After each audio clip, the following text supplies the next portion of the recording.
To turn the camera flash on or off for custom sound alerts in Samsung Galaxy Z Flip 6, open settings, swipe the notification panel, and then tap settings icon.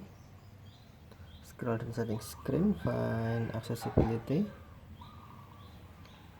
and then tap accessibility. Select hearing enhancements, and then tap sound notifications.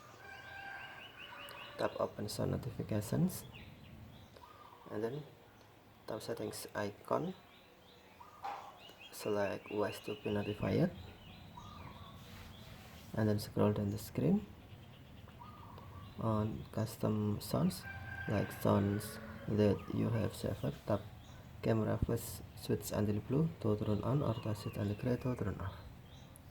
Okay, thanks for watching. Have a nice day.